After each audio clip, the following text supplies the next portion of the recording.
હું મૌલિક સ્કૂલમાંથી તમારું હાર્દિક સ્વાગત કરું છું। આજે આપણે આ કોરોનાની મહામારીના સમયની અંદર ઓનલાઈન જે અત્યારે એજ્યુકેશન ચાલુ છે તેવી જ રીતે આપણે યુટ્યુબ ચેનલ મૌલિક દ્વારા તમામ વિદ્યાર્થીઓને આ ઉપરાંત માત્ર એવો પ્રયત્ન નથી મૌલિક સ્કૂલનો કે ખાલી એમના જ વિદ્યાર્થીઓ આ એજ્યુકેશન પ્રાપ્ત કરે, પણ તે સિવાયના કોઈ પણ વિદ્યાર્થીઓ જો વાણિજ્ય વ્યવસ્થા અને સંચાલન ધોરણ 12નું અને વાણિજ્ય પત્રવ્યવહાર અને સેક્રેટરી પ્રેક્ટિસ એટલે કે એસપી જેને તમે કહો છો, જો આ બંને વિષયોને તમારે યુટ્યુબ ચેનલ દ્વારા નિહાળવા હોય તો આપ મિત્રો આને નિહાળી શકશો। તો આપણે આજે બીજી કોઈ વાત ન કરતાં મુખ્ય મુદ્દા ઉપર આવીએ, કારણ કે આનો મુખ્ય હેતુ તો વિદ્યાર્થીઓનો સમય ન બગડે અને ઘર બેઠા આમાં થોડા ઘણા મુદ્દા પણ જો આપણને સમજાઈ જાય એવો આપણો મુખ્ય હેતુ રહેશે। તો આપણે આજે બીજી કોઈ વાત નહીં કરીએ, પરંતુ માત્ર આજે આપણે આપણા મુખ્ય વિષય વાણિજ્ય વ્યવસ્થા અને સંચાલન ઉપર જાશું, જેને તમે શોર્ટમાં BA તરીકે ઓળખો છો, ઘણા લોકો BO પણ કહે છે, બિઝનેસ ઓર્ગેનાઇઝેશન।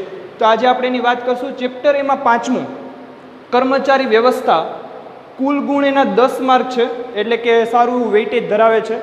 100 માર્કના પેપરમાં 10 માર્ક તો માત્ર આ ચેપ્ટરમાંથી છે, એટલા માટે 10% વેઇટેજ આ ચેપ્ટરને મળે છે। આ ચેપ્ટરને આપણે સમજતા પહેલાં આ ચેપ્ટર વિશે થોડીક વાત કરીએ કે આમાં મુખ્ય કયા ક્વેશ્ચન પૂછાય છે। મુખ્ય પ્રશ્ન ઉપર જાઓ તો 5 માર્કનો એક ક્વેશ્ચન હશે અને 2 માર્કના 2 ક્વેશ્ચન હશે અને 1 માર્કનો MCQ હશે, આમ કુલ 10 માર્કનું થાય છે આ ચેપ્ટરમાંથી। તો મુખ્ય કયા પ્રશ્ન પાકા કરવા કે જેથી કરીને આ ચેપ્ટરમાંથી આપણે મેક્સિમમ માર્ક કવર કરી શકીએ, તો આપણું પહેલું પ્રાધાન્ય આ ચેપ્ટરમાં 5 માર્કના પ્રશ્ન જવાબ ઉપર રહેશે। તો આજે આપણે આ સેશનની અંદર શું છે કર્મચારી વ્યવસ્થા, એની પ્રસ્તાવના શું છે, કર્મચારી વ્યવસ્થાનો અર્થ શું છે, એની વ્યાખ્યા શું છે અને તેના લક્ષણો અને તેનું મહત્ત્વ। તો ઓમ જનરલી આપણે વાત કરીએ તો મુખ્ય આજે 2 પ્રશ્ન આજે સમજવા છે। મેક્સિમમ હું પ્રયત્ન કરીશ કે તમને ઘર બેઠા સરળતાથી આ વસ્તુ સમજાઈ જાય, ખાસ કરીને તેના લક્ષણો અને તેનું મહત્ત્વ। તો આપણે લાક્ષણિકતા અને મહત્ત્વ તરફ આગળ વાત કરશું। તેની પહેલાં આપણે આજે પહેલાં કર્મચારી વ્યવસ્થાની પ્રસ્તાવના ઉપર જઈએ। શું છે કર્મચારી વ્યવસ્થા તેને સમજતા પહેલાં આપણે તેના અગાઉના થોડાક ચેપ્ટર વિશે માહિતી પ્રાપ્ત કરીશું। ખરેખર જે ધોરણ 12નું વાણિજ્ય વ્યવસ્થા છે તે એક શબ્દ ઉપર આધારિત છે, જે શબ્દ છે સંચાલન, મેનેજમેન્ટ। તો મેનેજમેન્ટ, સંચાલન શું છે? સંચાલન એટલે અમુક કાર્યોનો સરવાળો। કેવા કાર્યોનો સરવાળો?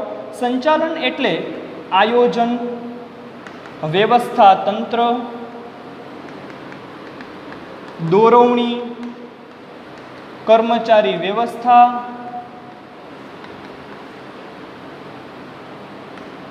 સંકલન,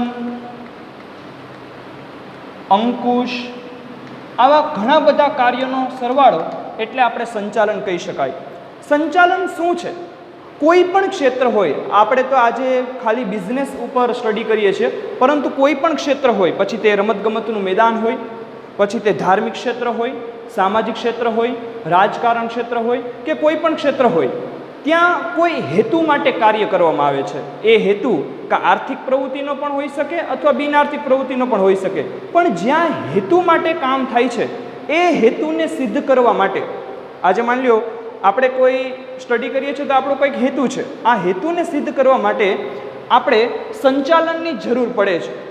આજે આપણે જો ધંધાકીય ક્ષેત્ર માટે સમજીએ તો આજે દરેક ઇન્ડસ્ટ્રી, પછી તે નાની હોય કે મોટી હોય, તેનો કંઈક ગોલ હોય છે। આ ગોલને અચીવ કરવા માટે તે લોકોને મેનેજમેન્ટની જરૂર પડે છે, જેને આપણે ગુજરાતીમાં સંચાલન કહીએ છીએ।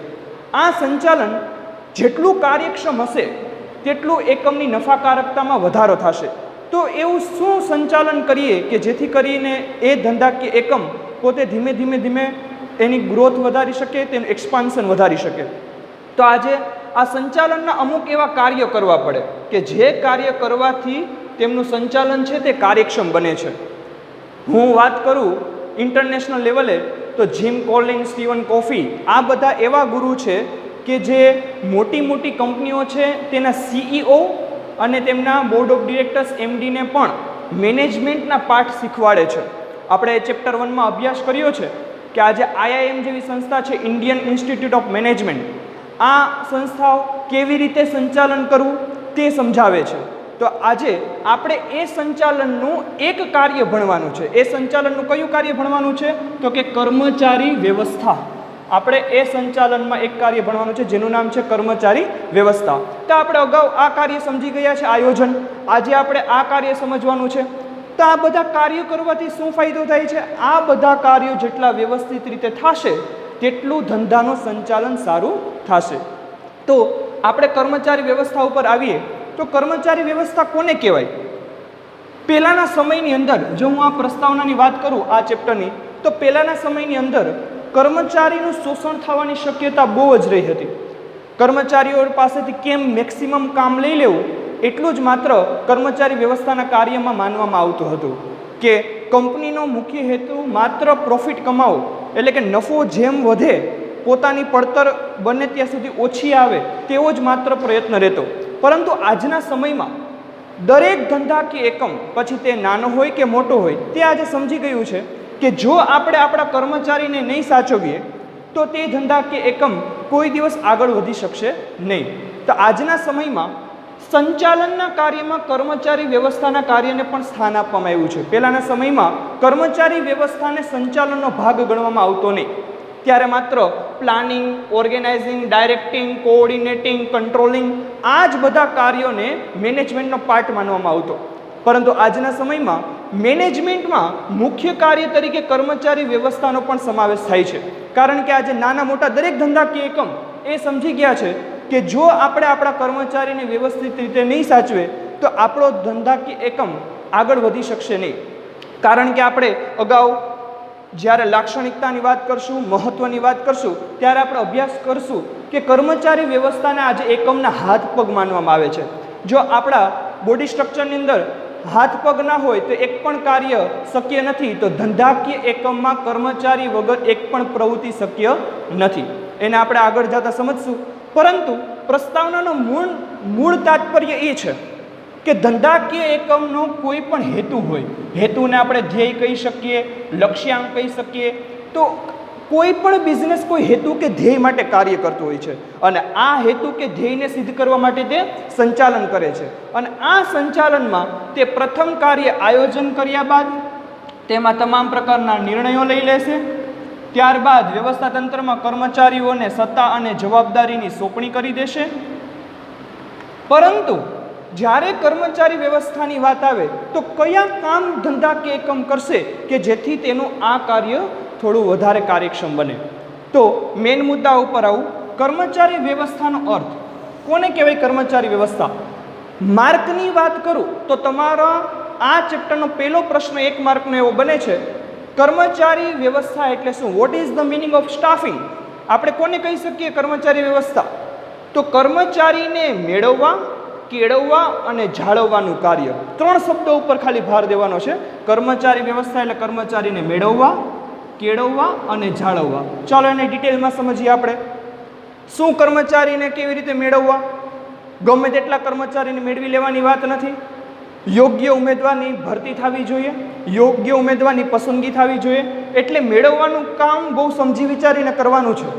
આજના સમયમાં કોઈ પણ બિઝનેસ ઓર્ગેનાઇઝેશન ગમે તે સ્ટાફની રિક્રુટમેન્ટ નથી કરી લેતા.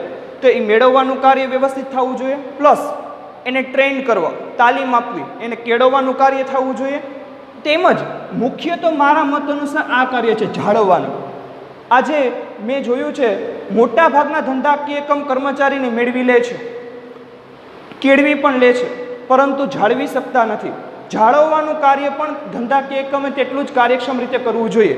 કારણ કે જાળવવા મીન્સ શું?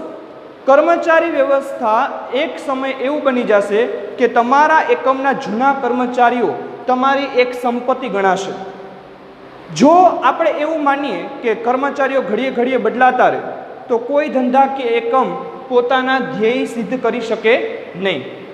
કારણ કે જો કર્મચારીઓ ઘડીએ ઘડીએ બદલાતા રહે, નવા નવા મેળવવામાં આવે, પાછા એમને કેળવવામાં આવે, પરંતુ જો જાળવવાનું કાર્ય વ્યવસ્થિત ધંધા કે એકમ ના કરી શકે તો તે કર્મચારીઓ પાસેથી આપણે મેક્સિમમ તેમનો ફાયદો લઈ શકતા નથી.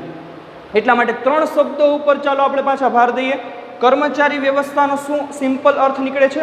3 જ શબ્દ: કર્મચારીને મેળવવા, એમને કેળવવા અને એમને જાળવવા. એટલે કયું કાર્ય થઈ જશે? કર્મચારી વ્યવસ્થા. પછી તે નાનો ધંધાકીય એકમ હોય કે મોટો ધંધાકીય એકમ હોય. આજે માની લો કોઈ સામાન્ય દુકાન હોય કે નાની કોઈ ઇન્ડસ્ટ્રી હોય તો અહીંયા 5 કર્મચારી મેળવવાની વાત હોય તો એ 5ને પહેલાં મેળવવા પડે.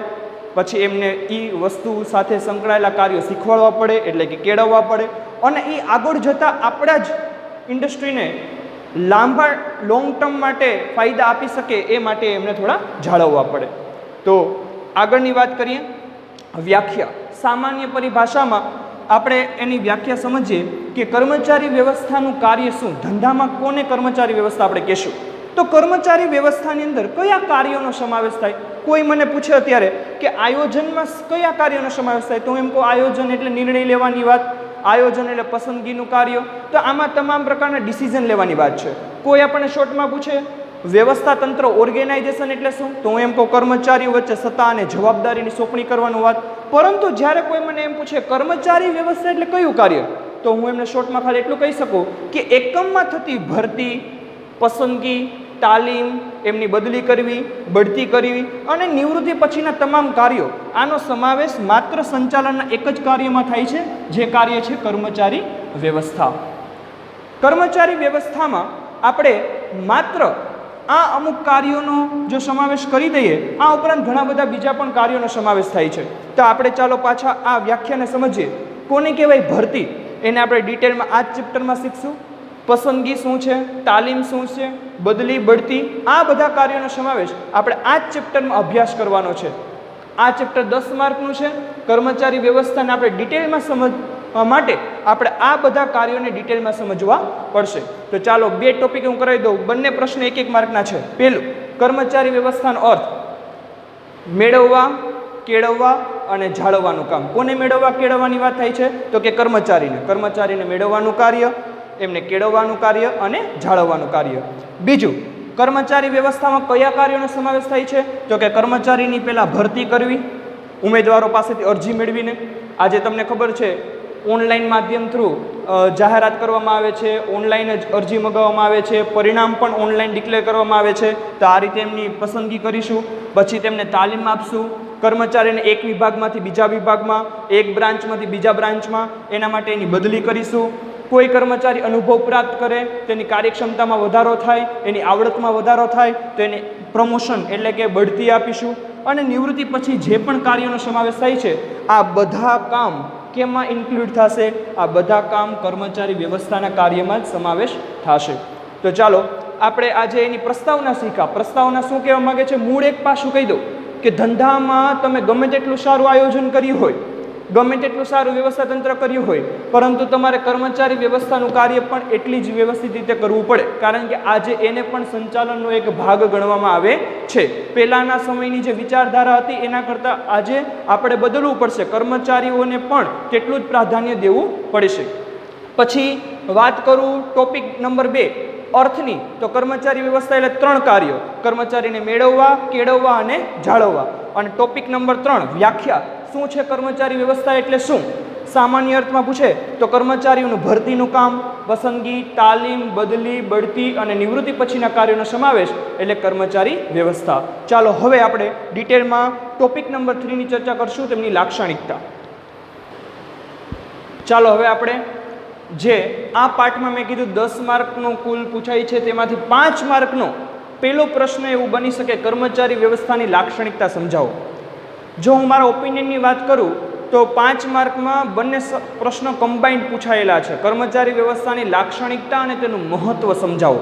તો આજે જે આપણે 2 પ્રશ્નોની વાત કરવાના છે 5 માર્ક માટે, એના લાક્ષણિકતા અને એનું મહત્ત્વ. તો આજે પહેલાં હું તમને લાક્ષણિકતા સમજાવવાનો પ્રયત્ન કરીશ. આમાં મારો મુખ્ય પ્રયત્ન તો એ જ રહેશે તમને સરળતાથી સમજાય. કારણ કે આ લેક્ચર બનાવવાનો મેઇન મકસદ જ એ છે કે વિદ્યાર્થીઓ ઘર બેઠા સમય ન બગાડી થોડા ટોપિક વિશે રોજ જો પ્રયત્ન કરે સમજવાનો, તો એમને એ સમયની અંદર જે થોડું ઘણું જાણવા મળે એ જ આ લેક્ચરનો મુખ્ય ઉદ્દેશ્ય છે. ચાલો બીજી વાત ન કરતાં આપણે થોડુંક આ લાક્ષણિકતા વિશે ચર્ચા કરી લઈએ. સંચાલનનું અગત્યનું કાર્ય. કોણ સંચાલનનું અગત્યનું કાર્ય છે? તો તમે જાણી ગયા છો. હમણાં જ મેં આપણે બોર્ડ વર્ક કર્યું. સંચાલનમાં ઘણા બધા કાર્યોનો સમાવેશ થાય છે: આયોજન, વ્યવસ્થા તંત્ર, દોરવણી, અંકુશ. તેમ કર્મચારી વ્યવસ્થા પણ સંચાલનનું જ એક અગત્યનું કાર્ય છે. જ્યારે પણ 5 માર્કમાં આ પ્રશ્ન પૂછાય તો લાક્ષણિકતા તો મે બી ખાલી ન હોય, તેનું મહત્વ પણ સાથે હોય, પરંતુ જો આ પ્રશ્નને આપણે સમજીએ તો આમાં 7 મુદ્દા છે કુલ. આ 7 મુદ્દામાં આપણે એક બે મુદ્દા પણ લખીએ તો પણ અલ્ટિમેટલી 8, 9, 10 મુદ્દાનો આ જવાબ તૈયાર થાય. એટલા માટે આપણે આમાં માત્ર ખાલી એટલું જ સમજાવવાનું છે, બીજું કાંઈ સમજાવવાનું નથી કે કર્મચારી વ્યવસ્થા એ સંચાલનનું ખૂબ જ અગત્યનું કાર્ય છે. તો આને સમજાવશું કેમ?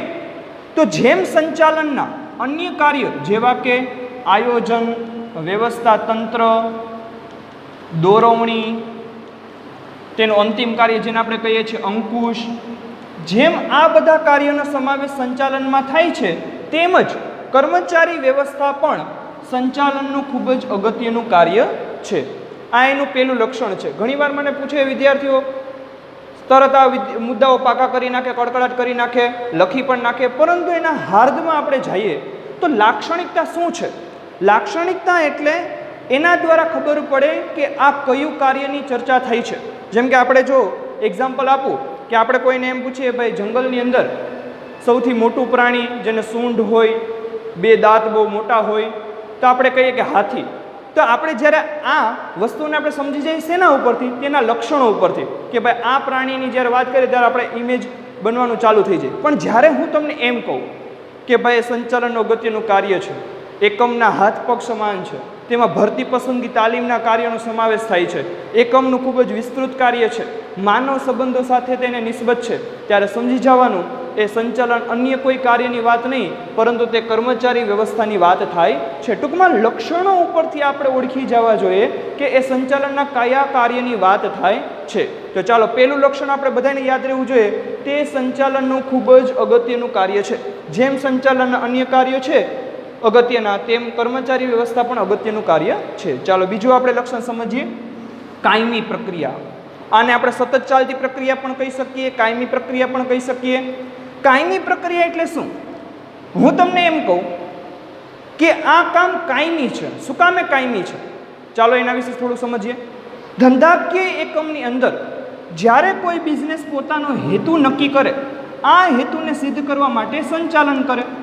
હવે ધારો કે આ હેતુ સિદ્ધ થઈ ગયો એટલે શું ધંધાકીય એકમ બંધ થઈ જાય છે? ના, તે પાછા પોતાના નવા હેતુ નક્કી કરે છે, નવા હેતુને સિદ્ધ કરવા માટે ફરી પાછું સંચાલન કરે છે. આ સંચાલનમાં પાછું કયું કામ કરવું પડે છે? કર્મચારી વ્યવસ્થા. આમ અવારનવાર આ કામ ચાલતું જ રહે છે.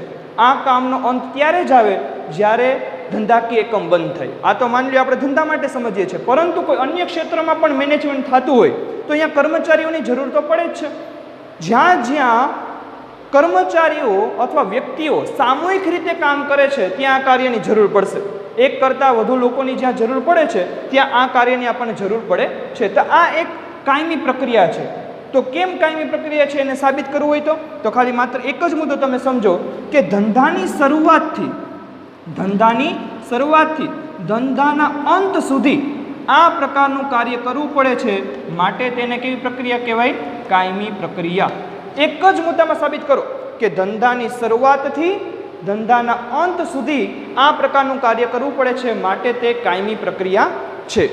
ચાલો ત્રીજું લક્ષણ સમજીએ, માનવ સંબંધો સાથે તેને નિસ્બત છે. કોને માનવ સંબંધો સાથે? જો આ એનું પર્સનલ કેરેક્ટર થાય. સંચાલનના ઘણા બધા કાર્યો છે, પણ માત્ર કર્મચારી વ્યવસ્થાને જ વધુ માનવ સંબંધ સાથે નિસ્બત છે. શા માટે? આ મુદ્દાને તમે નિરાતે સમજો. પહેલાં બે તો ચાલો સામાન્ય છે કે ભાઈ સંચાલનનું એને એક અગત્યનું કાર્ય ગણ્યું છે કર્મચારી વ્યવસ્થાને. બીજું પણ સામાન્ય છે કે કાયમી પ્રક્રિયા છે, એનો અંત નથી આવતો. જ્યાં સુધી ધંધાકીય એકમ પોતાના હેતુ નક્કી કરે છે, આ હેતુને સિદ્ધ કરવા માટે જ્યાં સુધી સંચાલન કરશે ત્યાં સુધી તેને કર્મચારી વ્યવસ્થાનું કાર્ય તો ચાલુ રાખવું જ પડશે. એટલા માટે કેવી પ્રક્રિયા છે? કાયમી પ્રક્રિયા. પરંતુ માનવ સંબંધો સાથે નિસ્બત છે. વધારે સંચાલનના આ જ કાર્યને માનવ સંબંધ સાથે નિસ્બત છે. એટલા માટે કારણ કે માનવી એ જીવંત સાધન છે. માનવી એ જીવંત સાધન છે. આપણે આમાં સમજી શકીએ કે કર્મચારી વ્યવસ્થા એ પોતે એક સાધન છે, એક એકમની મૂલ્યવાન મિલકત છે. એ આપણે અગાઉ પણ એની વાત કરશું આગળ પણ માનવ સંબંધો સાથે શા માટે નિસ્બત છે? કારણ કે કોઈ આજે માની લો ફેક્ટરીની અંદર યંત્ર હોય, 10 લાખ રૂપિયાનું યંત્ર હોય, આ યંત્રને લાગણી, સ્વભાવ, અભિમાન કે એવા કોઈ પણ ગુણ હોતા નથી. એ મશીન છે, નિર્જીવ વસ્તુ છે. પરંતુ કર્મચારી એક એવી વ્યક્તિ છે કે તેને સ્વમાન, લાગણી, તેને પોતાની ફિલિંગ્સ, પછી પર્સનલ ફિલિંગ હોય કે બિઝનેસ માટે ફિલિંગ હોય, વફાદારી, ઈમાનદારી, આ તમામ પ્રકારના ગુણ જોવા મળે. તો આ કાર્ય કોઈ સામાન્ય નથી. કર્મચારી પાસેથી કામ લેવું હોય તો એના સ્વમાન, લાગણી, ગર્વ વગેરે વસ્તુઓ ઉપર પણ ધ્યાન દેવું પડે. એટલા માટે આપણે આ મુદ્દાને એવી રીતે સાબિત કરશું કે ધંધાકીય એકમમાં કર્મચારી વ્યવસ્થા એ જીવંત સાધન છે. માટે માનવીને લાગણી અને સ્વમાન હોય છે.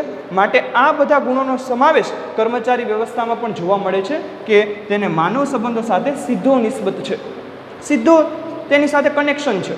એટલા માટે આજે જો હું ધંધાકીય એકમમાં કર્મચારીઓ માટે સંચાલન કરતો હોય તો મારે એ બાબતોનું ખાસ ધ્યાન રાખવું પડે કે તેના સ્વમાનને ઠેસ ના પહોંચે, એમનું અપમાન ના થાય. આજે કેટલીક ફેક્ટરીઓ છે એ માની લો કર્મચારી ઉપર રૂડ બિહેવિયર કરે તો તેની અસર તેના જ ધંધામાં આવે છે.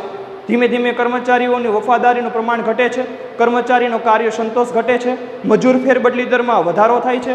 અલ્ટિમેટલી એકમ પોતાના ધ્યેયને સિદ્ધ કરી શકતું નથી. એટલા માટે ખાસ ધ્યાન રાખવું કે કર્મચારી વ્યવસ્થાના કાર્યને માનવ સંબંધ સાથે સીધો નિસ્બત છે. તો પહેલું કાર્ય સંચાલનનું એક અગત્યનું કાર્ય છે, બીજું કાર્ય એ કાયમી પ્રક્રિયા છે, અને ત્રીજું લક્ષણ કે માનવ સંબંધો સાથે તેને નિસ્બત છે. ચોથું બહુ સિમ્પલ, એક જ મુદ્દામાં આ પોઈન્ટ પૂરો થાય છે. એકમની પ્રવૃત્તિને ગતિશીલ બને, એકમની પ્રવૃત્તિઓ ગતિશીલ બને અથવા ગતિશીલ રાખે. કોણ? કર્મચારીઓ. એકમની તમામ પ્રવૃત્તિને તે ગતિશીલ બનાવે છે. કેવી રીતે? ચાલો સાબિત કરીએ. ખાલી એટલું જ લખવાનું છે આ મુદ્દાની અંદર, બીજું ડિસ્ક્રિપ્ટિવમાં કાંઈ લખવાનું નથી. ખાલી કર્મચારી વ્યવસ્થા એકમની પ્રવૃત્તિને ગતિશીલ બનાવે છે. એકમની કોઈ પણ પ્રવૃત્તિ કર્મચારી વગર શક્ય નથી. ચાલો એક્ઝામ્પલ આપો. ધંધાની અંદર ઉત્પાદન કરવું હોય તો કાચો માલ લઈ આવવો પડે. તો કાચો માલ લઈ આવવાવાળા કોણ? કર્મચારીઓ. તેનું ઉત્પાદન કરવાવાળા કોણ? કર્મચારીઓ. ઉત્પાદન થયા પછી તેનું પેકિંગ, તેનું રો મટીરિયલ બધું તૈયાર થયા પછી તેનું વેચાણ કર્યા પછી તેની પાસેથી પૈસાની ઉઘરાણી, આ તમામ કાર્ય ધંધામાં કર્મચારી દ્વારા જ થાય છે. હું તમને બીજી ભાષામાં પણ કહી શકું કે કોઈ હું બિઝનેસમાં 1 કરોડના યંત્ર બનાવીને મૂકી દઉં પણ એ બિઝનેસમાં કોઈ કર્મચારીને રાખવામાં ન આવે તો એકમના બધી જ પ્રવૃત્તિ અટકી જશે. એક પણ પ્રવૃત્તિ શક્ય નથી. કર્મચારી વગર આજે ઘણા બધા જાણો છો કે રોબોટ્સ દ્વારા કાર્ય થાય છે, મોટી ટેકનોલોજી આવી ગઈ તો કર્મચારીની જરૂર ઓછી પડે. જો ઓછી પડે પણ સાવ કર્મચારી નથી એવું તો એક પણ ધંધાકીય એકમ બન્યું નથી. કર્મચારીઓની જરૂર તો પડે જ છે. તો કર્મચારીની જે જરૂર પડે છે એટલા માટે જ કે તે જ એકમની તમામ પ્રવૃત્તિને ગતિશીલ બનાવે છે.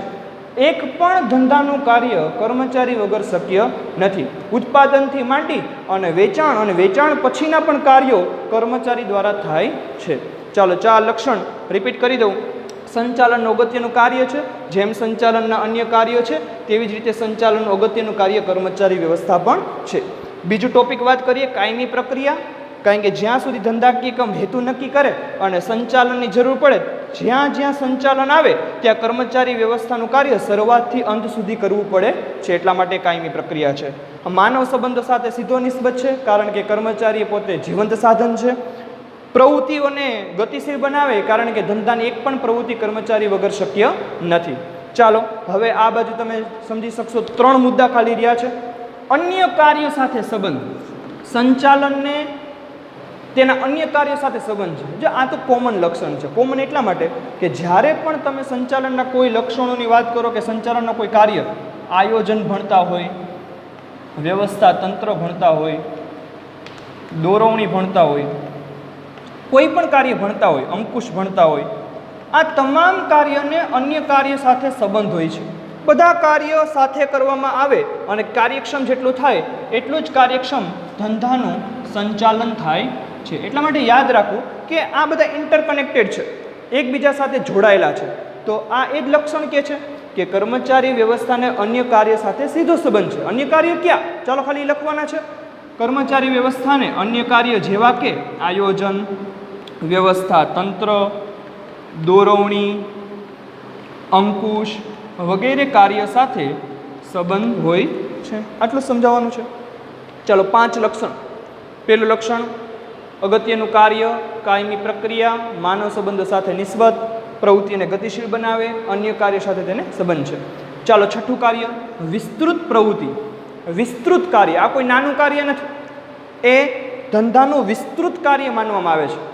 પહેલાં તો ખાલી કર્મચારી ના હોય એટલે એકમમાં મેળવી લ્યો એટલે કર્મચારી વ્યવસ્થાનું કાર્ય થઈ ગયું, ત્યાં પૂરતું સીમિત હતું. પણ આજના સમયમાં કર્મચારીને કોઈ નાનું કાર્ય ગણવામાં આવતું નથી, કારણ કે આપણે અર્થમાં સમજી ગયા 3 શબ્દ: મેળવવાની વાત, કેળવવાની વાત અને પાછા જાળવવાની વાત.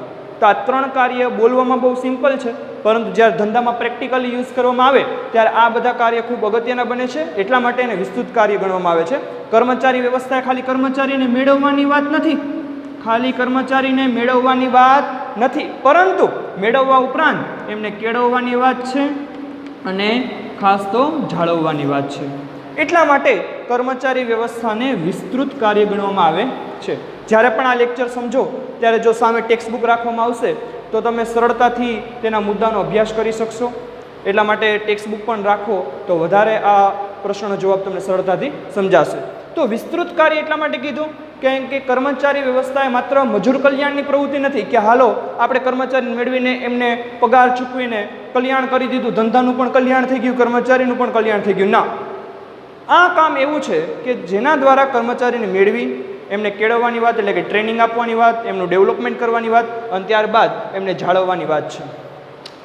જાળવવાની વાત કરું એના વિશે જો હું ચર્ચા કરું તો ભારતના ટોપ મેનેજમેન્ટ ગુરુ શિવ ખેરા, બધા લગભગ નામ સાંભળ્યું છે, યુટ્યુબમાં પણ એના મોટિવેશનલના ઘણા વિડીયો છે, ઇંગ્લિશમાં પણ છે, હિન્દીમાં પણ છે. તો શિવ ખેરા એવું સમજાવે છે, જ્યારે એમને 50,000 ઓડિયન્સની સામે જ્યારે એમને વાત કરી હતી કે તમે શું માનો છો, એમને ઇંગ્લિશમાં એ વિડીયો આપ્યો હતો કે તમે શું માનો છો કે કર્મચારીઓ એકમની મિલકત છે? તો ઓડિયન્સમાં લગભગ જેટલા બેઠા હશે બધા હાથ પોતાનો અપ કર્યો અને કીધું કે હા અમે માનીએ છીએ કે કર્મચારીઓ એકમની મિલકત છે. તો એ કે તમે બધા ખોટા છો. પછી બધાને એમ થયું કે આ કેમ એવું કહે છે, પરંતુ એમનું તાત્પર્ય એવું હતું, એને એમ કીધું માત્ર બેસ્ટ એમ્પ્લોઈઝ હોય એ જ એકમની અમૂલ્ય મિલકત છે. તો આપણે કોને બેસ્ટ કહેશું? જો આ જાળવવાની વાત છે એના ઉપરથી મને એ વાત યાદ આવે છે કે એવા જ કર્મચારીઓ એકમની અમૂલ્ય મિલકત છે જે કર્મચારી કાર્યક્ષમ છે. આજે માની લો કોઈ કર્મચારી કામચોરી કરતો હોય તો એ કર્મચારીને શું આપણે મિલકત ગણી શકીએ? કોઈ કર્મચારી ઓછા પગાર મેળવવાના નાતે સામે ઓછું કામ પણ કરે છે, ધંધામાં ગુણવત્તાની જાળવણી નથી કરતા, સમય પર હાજર નથી રહેતા, માત્ર પગારની જ અપેક્ષા રાખે છે, તો એવા કર્મચારીઓને એકમની મિલકત ગણવામાં આવતી નથી. શિવ ખેરા એ માત્ર એટલું જ કીધું છે, only good, better and best employees are the assets of the company. એટલે માત્ર એવા જ કર્મચારીઓ એકમની અમૂલ્ય મિલકત છે જે કર્મચારીઓ એકમને સામે એટલું કોન્ટ્રીબ્યુશન આપે છે, જે ધંધાને પણ આગળ લઈ આવવાના પ્રયત્ન કરે છે. તો એટલા માટે યાદ રાખવું કે આ કર્મચારી વ્યવસ્થાનું કાર્ય કોઈ સામાન્યની વિસ્તૃત કાર્ય છે, મેળવવા, કેળવવા અને જાળવવાનું કાર્ય છે. એટલા માટે અને છેલ્લું જેના વિશે આપણે ઘણું બધું સમજી શકીએ કે મૂડી ખર્ચ. એકમમાં આને મૂડી ખર્ચ ગણવામાં આવે છે. કોને? કર્મચારી વ્યવસ્થાને. કાઉન્સમાં એમ પણ આપ્યું છે કે એકમનું એક પ્રકારનું રોકાણ છે. કોણ રોકાણ છે? કર્મચારી પાછળ કરવામાં આવતો કોઈ પણ ખર્ચો એને ખર્ચ ગણવો જોઈએ નહીં, એને ખર્ચ ગણવો જોઈએ નહીં, એને મૂડી ખર્ચ ગણવો જોઈએ. એટલે કે એને ધંધાનું એક પ્રકારનું શું ગણવું જોઈએ? રોકાણ. સમજાવું? કર્મચારીની જ્યારે તમે ભરતી કરો ત્યારે એકમને ઘણા બધા ખર્ચા થાય છે. જાહેરાત કરશે, કર્મચારીને મેળવશે, એની સગવડતા કરશે, એમને બધું જરૂરી ફેસિલિટીઝ પ્રોવાઈડ કરશે. જ્યારે ભરતી માટે આવશે ત્યારે ભરતી કર્યા પછીની જ્યારે પસંદગી કરવામાં આવે, ઇન્ટરવ્યૂ લેવામાં આવે ત્યારે પણ એકમને ઘણા બધા ખર્ચા થાય છે. એમની એક્ઝામ્સ લેવામાં આવે ત્યારે પણ થોડા ઘણા ખર્ચા થાય છે. ઉપરાંત ખાસ તો આની પાછળ ખર્ચ, તાલીમ પાછળ એકમ માટે અલગ વિભાગ રાખવો પડે, ટ્રેનિંગ આપનાર કર્મચારી રાખવો પડે. તાલીમ જ્યારે મેળવતા હોય ત્યારે સાધનોનો બગાડ થતો હોય, યંત્રનો બગાડ થતો હોય, કાચા માલનો બગાડ થતો હોય. ઉપરાંત તાલીમ મેળવે તો એને સ્ટાઇપેન્ડ આપવું પડે છે. તો એકમને આ બધા ખર્ચા થાય છે, પરંતુ એકમે આને ખર્ચ ગણવો જોઈએ નહીં. એકમે આને એક પ્રકારનું રોકાણ ગણવું જોઈએ. It is a one time of investment. એકવાર રોકાણ કર્યા પછી એ કર્મચારી તમારા જ ધંધાને ઉપયોગી બને છે. એટલા માટે યાદ રાખવું કે કર્મચારી વ્યવસ્થાના કાર્યને ખર્ચ ન ગણતા એકમે એને પોતાનું રોકાણ એટલે કે મૂડી ખર્ચ ગણવું જોઈએ. ચાલો 7 લક્ષણ છે, 5 માર્કમાં કદાચ પૂછાય તો બહુ ઇઝી ક્વેશ્ચન છે, આન્સર પણ ઇઝી છે.